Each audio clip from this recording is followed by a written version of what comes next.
Emotional intelligence. It is not how infrequently you let yourself to feel anything bad because you develop the discipline and the wisdom, like not to.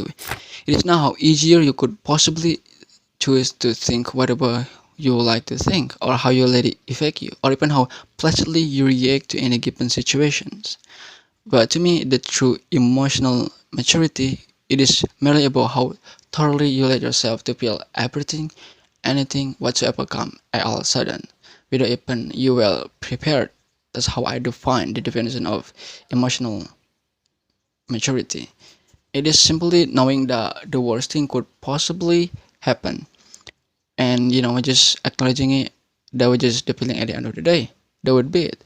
So imagine for a second, like there's something occurs, like your colleague pointing their index finger at you due to the fact that you've done something wrong, like they blow up at you, or even they criticizing you. So in this scenario, might bring up several suppressed emotions, include anger. So you might be feeling angry because you feel that criticism is much way too harsh or even unfair towards you. So it's telling you your anger might signaling you that you need to stand up for yourself, you need to cover yourself to communicate for your perspective in proper way. And the second of all is guilt. So you most likely feeling guilty because you've done something wrong, or even you didn't do the things that in accordance with your team's requirements, so then you were causing your team, even yourself, collapsed and failed. So it's telling you your guilt might reminding you to acknowledge your mistakes, apologize, and learn from it to evade repeating it in the future.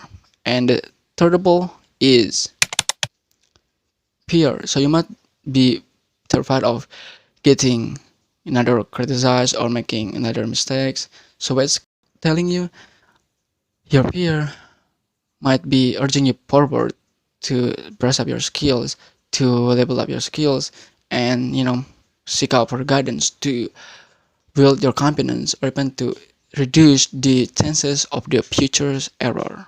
So that was on how the scenario you could possibly think or feel. The question is, what would you make it out to be? Would you just assume it like it would just repercussion means or something like that, or how would it affect you? It might just provide you with something like fear, pinch, a throb, sting, or even ego kick, right? So here's how we can explore, excavate the depth of our feeling, and uncover the messages that they hold for us. Embracing all emotions. So it ties in with I said previously was that the true emotional maturity, it is merely about how thoroughly you let yourself to feel everything, anything, bad all sudden, whether even you are well prepared. And acknowledging that I mean the worst thing could possibly happen, and acknowledging it that it's just the feeling at the end of the day. So addressing to that, joy and anger are brief, while tension and sadness seem to last longer within ourselves due to the fact that they are the symptom of the different issues.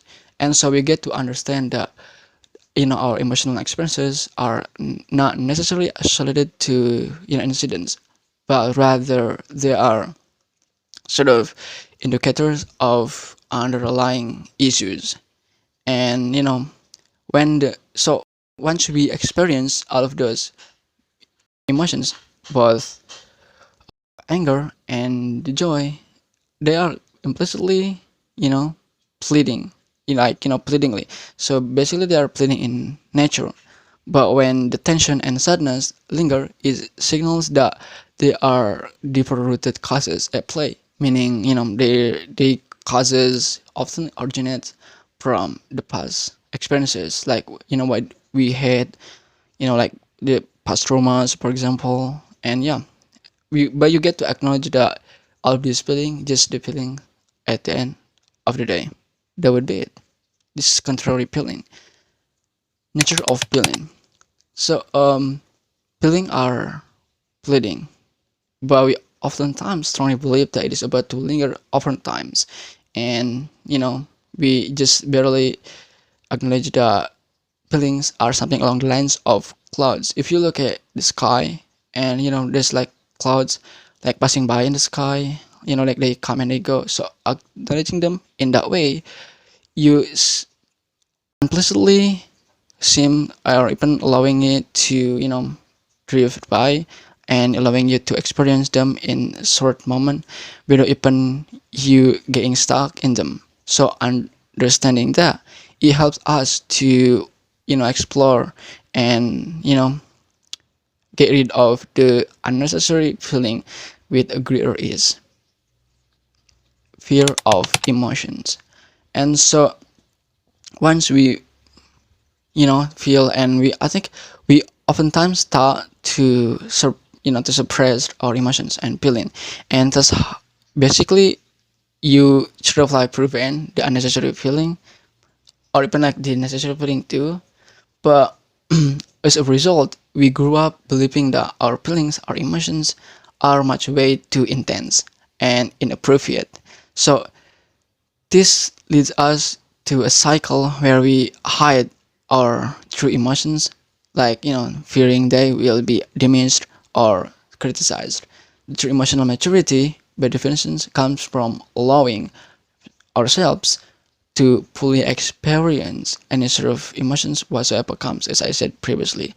But suffering from suppressions, like occurs when we experience something, or deny, or we do not want to feel our emotions, our past traumas again, rather than allowing sort of our emotions, like we instead creating the reservoir of pain like pesters us over time. And this unwillingness to confront our feeling, to prevent us from finding a piece of moment, a piece of healing. But I also heard this quote the other day from the best philosopher whose name Ekro told. I'm not how to pronounce that in proper way, but I inspired by him, because particularly his book, because this book is basically emphasize the importance of living in the present moment. Which name the power of now. So he, I mean, the Greek philosopher whose name Eckhart told famously said, realize deeply that the present moment is all you ever have. Make the now the primary focus of your life. Okay, I literally stand by that point. But several people might ask that, what would it be if being in the present moment does not make me happy? It might, stump several people too. This question might be intimidating him. Why? Because, yeah, why? What would it be, right? If being in the present moment does not make me happy, what would it be if working 9 to 5 job does not make me happy? What would it be if I'm working an extra hours without even getting an extra wages does not make me happy? What would it be if I'm being, in this relationship does not make me happy? That might be just, stumping several people by that questions. But yeah, it just, but then at the end of the day, that would be it. It's just something along the lines of clouds. Like it is just something like, passing in the clouds, and yeah, they come and they go. But yeah, so the summary is, the conclusion is, listening to and understanding your suppressed emotion will help you to lead, growth and well-being. And that's it, brother. It's just feeling at the end of the day. I consider you will find it. Have a good one.